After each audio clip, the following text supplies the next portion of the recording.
இயற்கையாக ஒன்று நடக்கும் அப்படின்ற அந்த நம்பிக்கையை வந்து பொய்யாக்கிட்டு இருக்காங்க. 6 மாதத்தில் கல்யாணம் பண்ணி ஒரு 6 மாதத்தில் வந்து நேர்முறையாக வந்தால் அது விமர்சனம், எதிர்முறையாக வந்தால் அதான்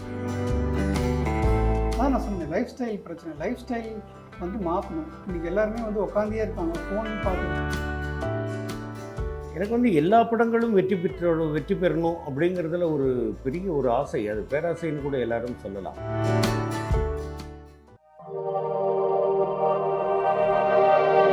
ரன் சேனல் நேயர்களுக்கு வணக்கம். என்னுடைய பேர் திரவ். வெப்பம் குளிர் மழை படத்தோட தயாரிப்பாளர் மற்றும் நடிகர். வணக்கம், நான் எம்எஸ் பாஸ்கர். உங்கள் எல்லாருக்கும் தெரிஞ்சிருக்கும். இந்த வெப்பம் குளிர் மழை படத்தை பற்றி சில கேள்விகளுக்கு பதில் சொல்லலாம் அப்படின்ட்டு வந்திருக்கேன்.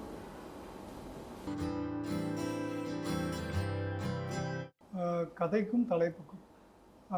கதை வந்து ஒரு ஆண் பெண் புணர்ச்சியை பற்றி பேசுது. அதன் விளைவாக வரும் படைப்பை பற்றி பேசுது.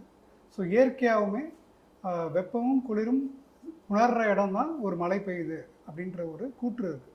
ஸோ இது ரெண்டு சம்மந்தம் பற்றி படத்தில் நிறையா சீன்ஸ் இருக்கிறதுனால அது வெப்பம் குளிர் மழை அப்படின்னு வைக்கப்பட்டுச்சு. இதுக்கு வந்து பதில் என்ன அப்படின்னு கேட்டிங்கன்னாக்கா வந்து நம்ம ஸ்கூல் லேபில் கூட சொல்லி கொடுத்துருப்பாங்க. அதாவது ஒரு பாத்திரத்தில் வந்து தண்ணியை வந்து கொதிக்க வைக்கிறோம்னு வச்சுங்களேன். அது கொதித்து ஆவியாகி இந்த பக்கம் வரும்பொழுது ஒரு குடுவை இந்த பக்கம் மேந்துக்கிட்டு இருக்கும். அது வந்து கீழே வந்து தண்ணியில் இருக்கும். அப்படிங்கும் பொழுது இங்கே வரும்பொழுது இந்த நீராவியானது வந்து இதுக்குள்ளே வந்து மழை மாதிரி அப்படி இது பண்ணி தண்ணியாக தேங்கும். அந்த மாதிரி தான் வந்து ஒரு ஆண் பெண் 2 பேரும் வந்து அந்த நிலையில் இருக்கும் பொழுது அங்கே ஒரு உயிர் உருவாகுது. அப்படிங்கிறது தான் இந்த வெப்பம் குளிர் மழை அப்படிங்கிற தலைப்பு விளக்குது. குழந்தையின்மை எங்கேயுமே பிரச்சனை தாங்க. குழந்தையின்மைன்றது படைப்பு சார்ந்த ஒரு விஷயம். இன்றைக்கி ஜனத்தொகை பெருசுன்றது வந்து அது எப்படி ஜனத்தொகை பெருசாகிட்டு இருக்குன்னா, முன்னாடி நேச்சுரல் பர்த் இருந்துச்சு. இயற்கையாகவே வந்து கன்சீவ் ஆகி ஒரு குழந்தை பெற்றுட்டு இருந்தாங்க. இன்றைக்கி வந்து வேறு ஒருத்தவங்க ஒரு மெடிக்கல் சப்போர்ட்டோட அது ஒரு வணிகமாகி அதை சார்ந்தே இருக்கிற மாதிரி இருக்கிறதுனால அது மன உளைச்சல் ஒரு 5-6 வருஷம் அந்த அந்த அந்த ஆண் பெண்ணுக்கு ஒரு மன உளைச்சல் கொடுத்து வேறு வழி இல்லாமல் இது பண்ணால் தான் குழந்தை பிறக்கும் அப்படின்ற ஒரு நம்பிக்கையை ரொம்ப ஆழமாக விதைச்சிட்டாங்க. அந்த இடத்துல இருந்து பார்த்தா இது ஒரு மிகப்பெரிய சமூக சிக்கல் தான். இந்த காலத்தில் வந்து குழந்தையின்மை அப்படிங்கிறது வந்து நாம் இருவர் நமக்கு ஒருவர், அதுக்கப்புறமா வந்து முதல்ல நாம் இருவர் நமக்கு இருவர்னு இருந்து அப்புறம் நாம் இருவர் நமக்கு ஒரு வந்து நாமே குழந்தை நமக்கேன் குழந்தைன்னு எழுத ஆரம்பிச்சிட்டாங்க.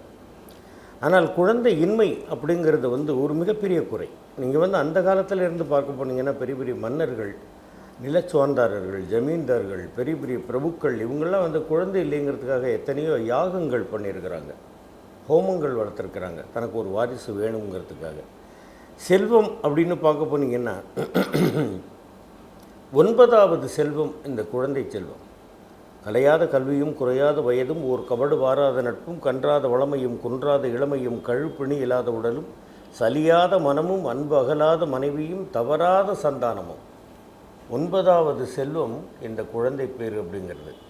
அது இல்லை அப்படிங்கிறது ஒரு மிகப்பெரிய குறையாகத்தான் இருந்தால் அந்த குறையோடவே இறந்து போனவர்கள் எவ்வளோ பேர் இருக்கிறாங்க. புகழ்பெற்ற பெரிய மனிதர்கள் எவ்வளோ பேர் இருந்திருக்கிறாங்க உலக அளவில். ஆக இந்த குழந்தை இன்மை அப்படிங்கிறது ஒரு மிகப்பெரிய குறைதான். அளவுக்கு அதிகமாக குழந்தைகளை பெற்றுக்கொண்டாலும் அதுவும் ஒரு குறைதான். இல்லை இது இந்த படம் எதுக்கும் எதிரானது கிடையாது. இந்த படம் இருக்கிற இடம் வந்து வாழ்வியலாக ஒரு விஷயத்த படைப்பு சார்ந்து ரொம்ப அழகாக பண்ண முடியும் அப்படின்ற ஒரு விஷயத்த அழகாக பேசியிருக்கு. இது எந்த ஒரு விஷயத்துக்கும் எதிரானது கிடையாது. அறிவியலுக்கு எதிர் அப்படின்னு சொல்ல முடியாது. இயற்கை ஒத்துழைத்து காலமும் நேரமும் சேர்ந்து வருகின்ற வரை அறிவியலில் வசதி இருந்தால் அதை பயன்படுத்தி கொள்வதில் தவறு இல்லை அப்படின்னு உணர்த்துறது தான் இந்த படம்.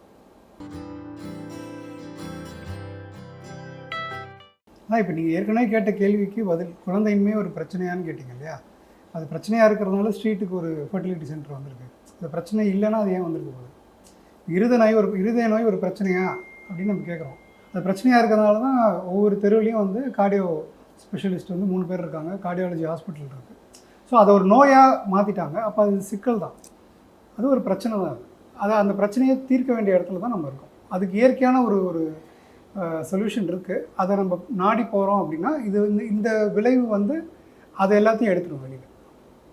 இது அரச மரத்தை சுற்றிட்டு அடி வைத்த தொட்டு பார்த்தாலும் ஒருத்தன்ற ஒரு பழமொழி இருக்கும் நம்ம ஊரில். அந்த மாதிரி கல்யாணம் ஆகி உடனே 1 மாதம் 2 மாதத்துக்குள்ளே அவங்களுக்கு வந்து குழந்தை இல்லை அப்படின்னாக்க, குழந்தை கருத்தரிக்கலை அப்படின்னாக்க, ஊராருடைய ஏச்சும் பேச்சும் அந்த குடும்பத்தை சார்ந்தவர்களுடைய ஏச்சுக்கும் பேச்சுக்கும் அந்த பெண் ஆளாகி ஒருவேளை தனக்கு அது மாதிரி குறை இருக்கோ அப்படி என்று நினைக்கக்கூடியவர்களுடைய இந்த நினைப்பை பயன்படுத்தி தெருவுக்கு இந்த மாதிரி ஒரு ஃபெர்டிலிட்டி சென்டர் ஓப்பன் பண்ணியிருக்கிறாங்க அப்படின்னு எனக்கு ஒரு நண்பர் சொன்னார். ஆக ஃபெர்டிலிட்டி சென்டர்ஸ் என்கின்ற அந்த மருத்துவ இடங்கள் இருக்கிறது வந்து ஒரு விதத்தில் வசதி தான். ஆனால் தனக்கு குழந்தை நிச்சயமாக பிறக்கும் அப்படிங்கிற நம்பிக்கை இருந்து உடலில் எந்த குறையும் இல்லை என்றால் அவங்க வெயிட் பண்ணலாம். உடலில் குறை இருக்குனாக்கா நிச்சயமாக இந்த மாதிரி ஒரு மருத்துவரிடம் சென்று ஆலோசனை பெற்றுக்கொள்வது நல்லது. அதனால் இது ஒன்றும் தவறு கிடையாது.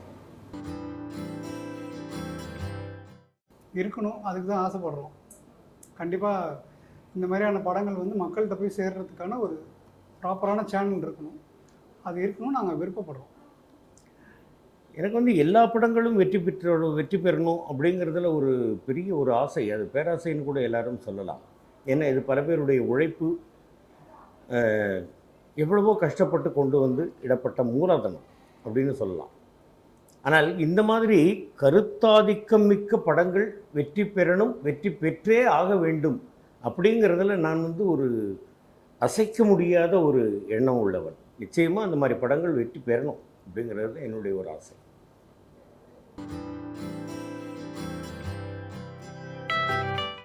பத்திரிகையாளர் மட்டும் இல்லை, பல துறைகளில் நான் ஒர்க் பண்ணியிருக்கேன்.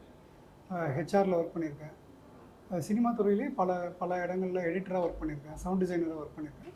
ஸோ இது எல்லாம் சேர்த்தே நீங்கள் கரெக்டாக வந்து கொண்டு இது முழுமை பெறுறதுக்கான ஒரு இடமா இருந்திருக்கு. இந்த கேள்வி எனக்கு இல்லை.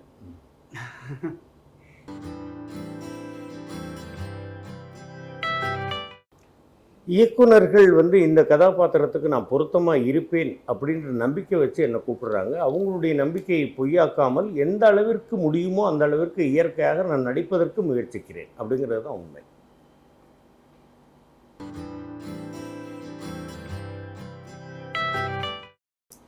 நிச்சயமாக உடைக்கிறது.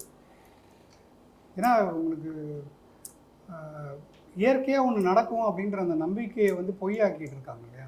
6 மாதத்தில் கல்யாணம் பண்ணி ஒரு 6 மாதத்தில் வந்து உங்களால் குழந்தை பெற்றுக்க முடியலன்னா உங்களுக்கு ஏதோ ஒரு குறை இருக்குதுன்னு சொல்லி இல்லாத அந்த குறையை அவங்களுக்குள்ளே அவங்க எடுத்து இது ஒரு போலியான பிம்பம் தான். இப்போ ஒருத்தவங்க வந்து கருப்பாக இருக்கிறது சிக்கல் கிடையாது. அதனால் நீ கருப்பாக இருக்கன்னும் போது கண்ணாடி முன்னாடி நிற்கிறப்பெல்லாம் அது அவங்களுக்கு வந்து ஒரு இன்ஃபீரியாரிட்டி காம்ப்ளெக்ஸ் கொடுக்க ஆரம்பிச்சிடும். ஸோ அவங்க அந்த நிறத்தை தூக்கி சுமந்து நடந்து போகும்பொழுது அவங்களுக்கு அது ஒரு பெரிய பிரச்சனையாக தெரியும்.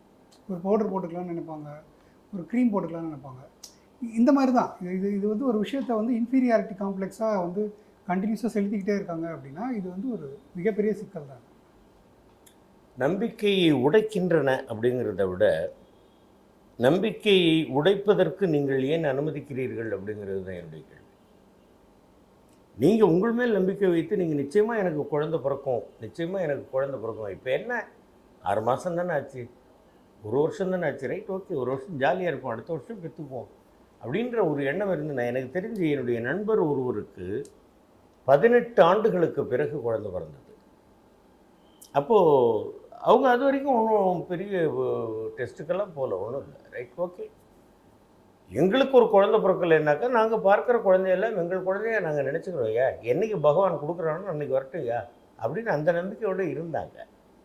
அதனால் அவங்களுக்கு அந்த 18 வருஷம் கழித்து குழந்தை பிறந்தது. ஆக கருத்தரிப்பு மையங்கள் வந்து நம்ம நம்பிக்கையை உடைக்கின்றனவா அப்படின்னு கேட்டால் அதுக்கு பதில் என்கிட்ட கரெக்டாக இல்லை.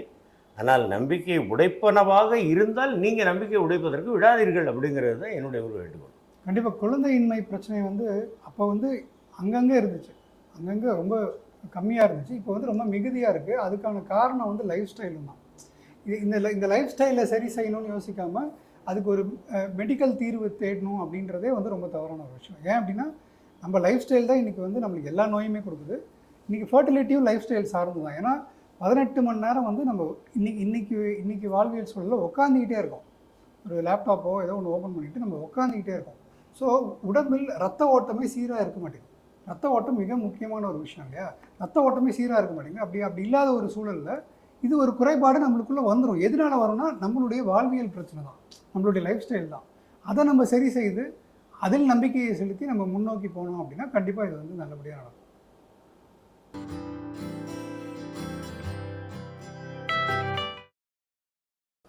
எதிர்மறையாகவும் வந்துச்சு, நல்லா இருக்கணும் வந்துச்சு. எதிர்மறையாக இருக்கிறவங்க வந்து படம் பார்த்து அது ஏன் அப்படின்றத புரிஞ்சுப்பாங்கன்ற நம்பிக்கையில் அதுக்கு நாங்கள் பெருசாக பதில் சொல்லலை. ஸோ படம் பார்த்த பிறகு ஏன் அந்த போஸ்டர் அப்படின்ற அந்த கருத்து வந்து அவங்களுக்கு எதிர்மறையாக இருக்காது, கரெக்டாக தான் இருக்குது அப்படின்ற மாதிரி இருக்கும். நேர்மறையாக வந்தால் அது விமர்சனம், எதிர்மறையாக வந்தால் அமோக விமர்சனம் அப்படின்னு தான் எடுத்துக்கணும்.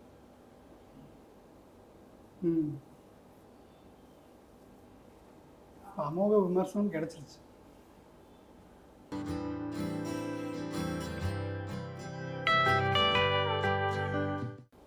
அதான் நான் சொன்னேன், லைஃப் ஸ்டைல் பிரச்சனை. லைஃப் ஸ்டைல் வந்து மாற்றணும். இன்றைக்கி எல்லாருமே வந்து உட்காந்தே இருக்காங்க, ஃபோன் பார்த்துக்கிட்டே இருக்காங்க. ஸோ ஃபிசிக்கல் ஆக்டிவிட்டி ரொம்ப கம்மியாகிட்டே இருக்குது. ஸோ ஃபாஸ்ட் ஃபுட் அதிகமாக சாப்பிட ஆரம்பிச்சிட்டாங்க, பேக்டு ஃபுட்ஸ் அதிகமாக சாப்பிட ஆரம்பிச்சிட்டாங்க. இயற்கை சார்ந்து நம்ம ரொம்ப தள்ளி போயிட்டே இருக்கோம், நம்மளை ரொம்ப அந்நியப்படுத்திக்கிட்டே இருக்கோம் இயற்கையிலேருந்து. அப்போ இந்த இந்த இந்த சிக்கல் வந்து அதோடைய விளைவு தான், அந்த செயலுடைய விளைவு தான் இது. அப்போ கண்டிப்பாக இது இந்த தலைமுறையோட மிகப்பெரிய அலட்சியம் தான். இது வந்து நம்மளுக்கும் உட்பட்டது தான், எங்களுக்கும் உட்பட்டது தான். இந்த அலட்சிய போக்கு கொஞ்சம் மாறினா ரொம்ப சந்தோஷமாக இருக்கும். யாருக்குன்னா மற்றவங்களுக்கு தான், அவங்கவுங்களுக்கே.